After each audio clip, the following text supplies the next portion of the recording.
Oi, gente, que privilégio poder gravar esse vídeo. Eu espero que o Senhor realmente me inspire e que eu consiga falar as coisas que eu pensei em falar para vocês hoje. E hoje eu vou falar coisas do coração, vou falar minhas impressões, eu vou te contar como num bate-papo. E eu vou começar pelo meu testemunho. Eu gostaria que você soubesse que eu tenho um testemunho que o livro de Mórmon é a palavra de Deus. E você pode estar se perguntando, mas como é que ela pode afirmar isso? O livro de Mórmon é a palavra de Deus. Você estava lá quando viu o anjo entregar as placas de ouro, você viu as placas de ouro. Não vi nada disso. Mas eu sei que é a palavra de Deus. E como eu sei disso, gente? Como eu descobri isso? Lendo.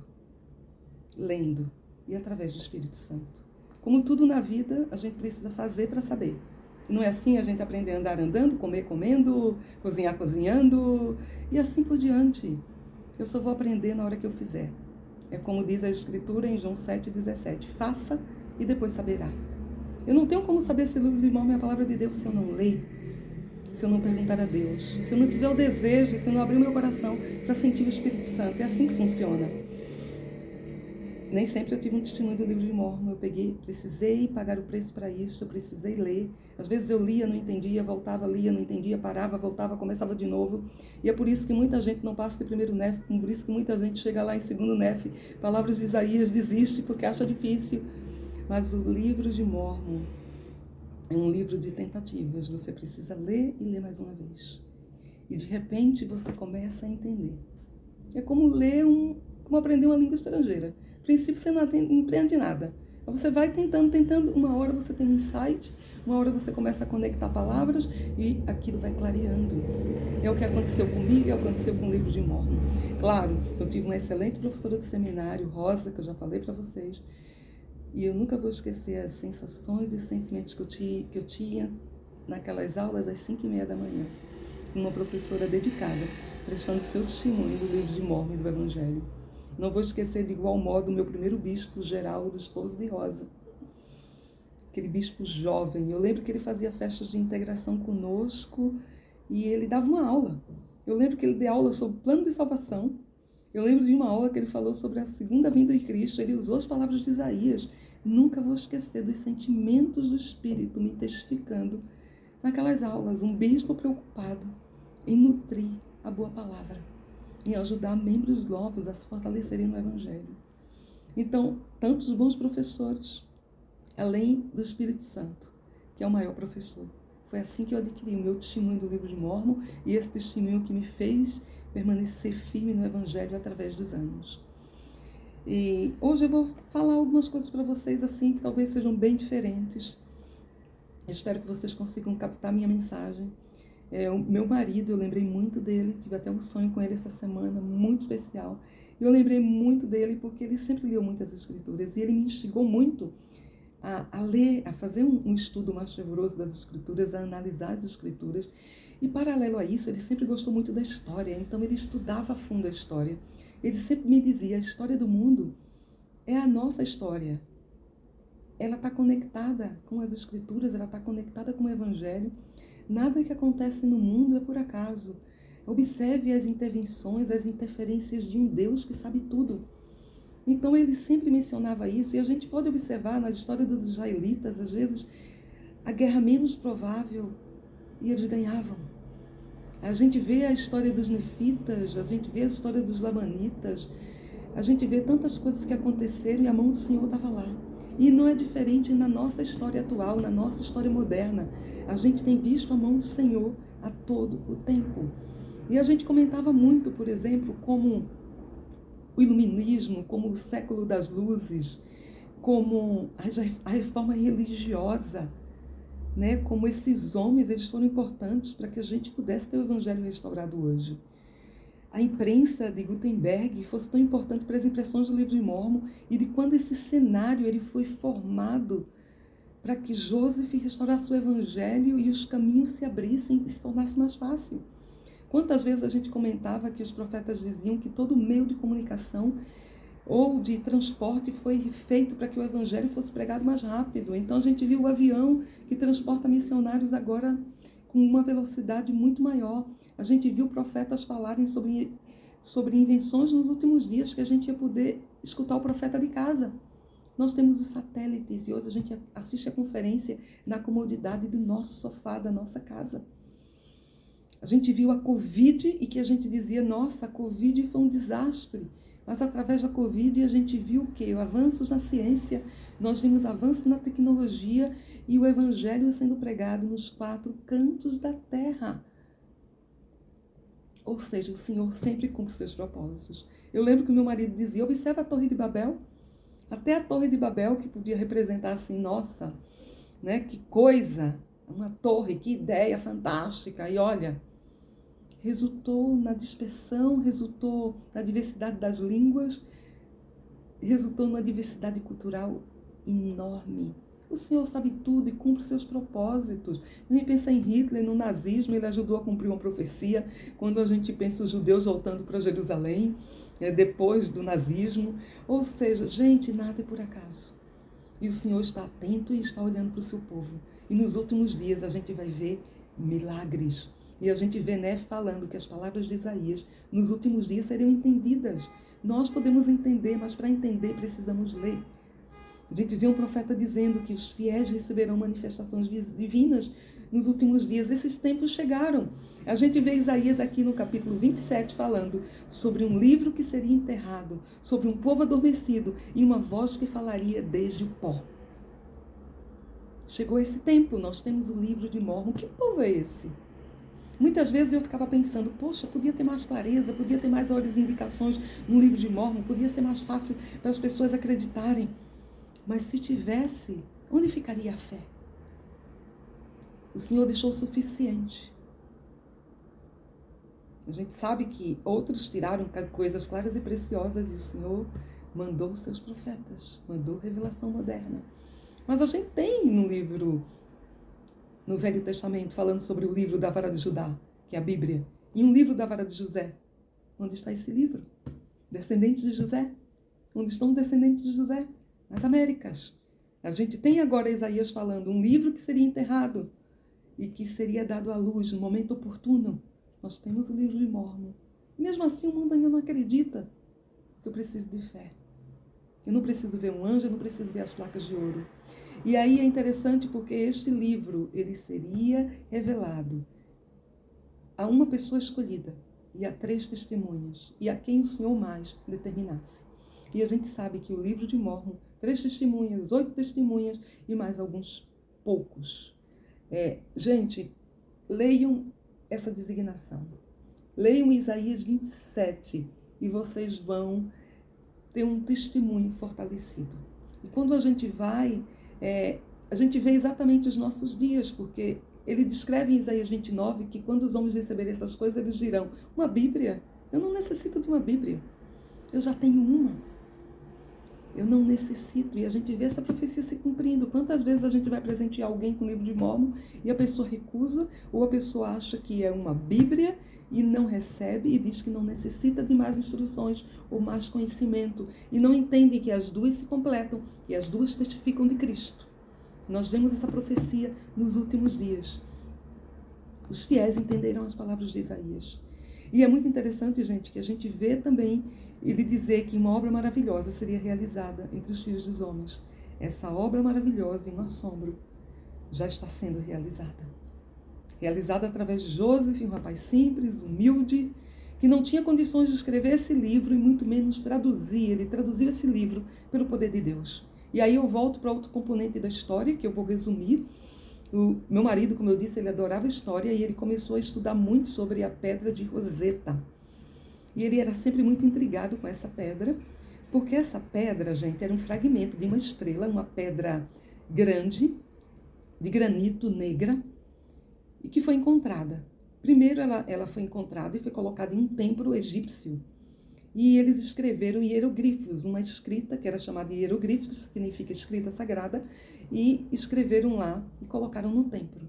Depois, anos depois, essa pedra foi encontrada já nas muralhas da cidade, no muro de contenção da cidade. E nessa estrutura. E quando os franceses chegaram com a invasão de Napoleão Bonaparte, eles encontraram essa pedra. E os franceses viram que devia ser algo importante e se apropriaram dela. E o interessante é que depois os ingleses conseguiram recuperar a pedra e hoje ela está no Museu de Londres e é o objeto mais visitado. Nesse museu é a pedra mais famosa e dada como a mais importante do mundo, porque a partir dela muitas descobertas foram feitas. E aí é onde eu vou chegar. Aí o meu marido começou a estudar a vida de Champollion, que era um jovem prodígio, mais ou menos contemporâneo de Joseph Smith. Aos 16 anos de idade, ele falava muitos idiomas, ele começou a ser um pesquisador e ele aprendeu o egípcio, ele trabalhava em decodificação de hieroglifos quando ele tomou conhecimento da Pedra Roseta. E olha, essa Pedra Roseta já estava sendo aí há 2 décadas tentando ser decifrada e ninguém conseguia. E aí ele, com muito trabalho, ele praticamente deu a vida por isso, porque ele ficou tão obcecado em desvendar essa escrita do egípcio antigo, que ele nem comia. Ele acabou, depois que ele conseguiu o feito dele, ele acabou falecendo prematuramente, muito jovem, mas ele realizou essa descoberta que foi importante para a área da arqueologia, porque a partir dessa decodificação, o que é que acontece a partir dessa decodificação? Muitos outros hieroglifos começaram a ser decodificados. E o meu marido dizia, isso é uma descoberta interessantíssima, porque ele foi contemporâneo de Joseph. Quando ele estava decodificando os hieroglifos, em 1820, Joseph estava tendo a primeira visão. E ele sempre dizia, isso deve ter a mão do Senhor. Pois bem, olha uma das coisas interessantes que eu anotei, que o Champollion descobriu ao decodificar esses escritos, que eles eram feitos de ideogramas, que é um único sinal, pode representar uma ideia ou coisa, ou várias coisas em um único sinal. E também fonogramas, que um sinal podia representar 1, 2 ou 3 sons. Ou seja, era uma escrita reduzida. Quando a gente vai para o livro de Mórmon, o que é que a gente vê? Nefe tinha dificuldade com as placas porque não tinha muito espaço. E ele não escreveu no idioma dele. O Senhor disse que eles deveriam escrever no egípcio reformado, porque eram hieroglifos. Era uma escrita reduzida. Esse foi o motivo porque Nefe escreveu. E aí, olha que interessante, aí onde está a conexão de tudo, porque a gente vê que Champollion, ele decodificou, e ele era um estudioso, gente, deu muito trabalho, e ele decodificou assim, esses caracteres, né, que eram de uma pedra, não foram de várias placas de ouro. Foi vamos dizer assim, uma descoberta importantíssima, mas assim, não eram tantos hieroglifos assim. E já tinha se passado 20 anos, 2 décadas, as pessoas tentando sem sucesso. E por isso Champollion, esse francês, foi tão importante nessa decodificação e descobertas futuras. E aí onde é que a gente entra o livro de Mórmon nisso? Porque olha só, porque a gente sabe que Martin Harris é aquele que hipotecou até a fazenda para as impressões do livro de Mórmon, é aquele que a esposa estava lá no ouvido dele. Será que isso é verdade? Será que não é? Ele achava que seria muito mais fácil as pessoas acreditarem no livro de Mórmon se tivesse evidência. Então, o que ele queria? Ele queria alguns caracteres do livro de Mórmon para procurar um estudioso que fosse em escrita egípcia para dizer, não, essa tradução está correta e esse livro é verdadeiro. Ele achava que se ele tivesse um documento, seria muito mais fácil. E aí é onde nós entramos, porque Martin Harris acaba pedindo para levar esses caracteres, ele vai para 3 estudiosos de universidades diferentes, até que ele chega em uma universidade e ele encontra o professor Charles Anton. E olha que interessante, gente, porque estudando com meu marido, nós encontramos finalmente uma referência da igreja ao trabalho de Champollion. Nesse livro aqui, que se chama História da Igreja. História da Igreja na Plenitude dos Tempos. É um livro da igreja que está na página 46. Olha o que diz, que Martin Harris havia levado esses caracteres com a autorização de Joseph, né? O Senhor permitiu levar esses caracteres para alguém atestar que Joseph estava fazendo uma tradução correta. A gente sabe que a tradução era pelo poder de Deus, porque Joseph não entendia mal o inglês, quanto mais o egípcio reformado. E aí o que acontece? Martin visitou pelo menos 3 consagrados linguistas em lugares diferentes, até em Nova York, em Albany, exatamente. E aí ele diz que, por fim, ele visitou um homem que também conhecia diversas línguas, inclusive o hebraico e o babilônico, e era o professor Charles Anton, da Faculdade de Columbia, Nova York. Talvez o mais qualificado dentre as pessoas entrevistadas por Martin para julgar os caracteres encontrados no documento. Anton era um dos mais importantes eruditos nas línguas clássicas de sua época. Na ocasião em que Martin Heldes o visitou, Charles Anton era professor adjunto de grego e latim. Conhecia o francês, o alemão, o grego e o latim, tinha conhecimento a julgar pelos livros encontrados em sua biblioteca, das últimas descobertas referentes à língua egípcia, incluindo os trabalhos de Champollion. Nós encontramos isso nesse livro da História da Igreja. E finalmente encontramos a conexão que o meu marido estudava há tantos anos. Porque Champollion foi importante. Ele permitiu, a partir dessa decodificação, que outros registros fossem decodificados e que fosse dado como verídico através de todo esse código que ele fez, essa decodificação do egípcio. Então, esse Charles Anton, que Martin Heldes vai mostrar os caracteres, é o maior especialista da época e estudioso de Champollion. E aí eu pergunto para vocês, as coisas são por acaso? Tudo está sendo preparado. Tudo preparado para que tivéssemos o Evangelho restaurado e vivo.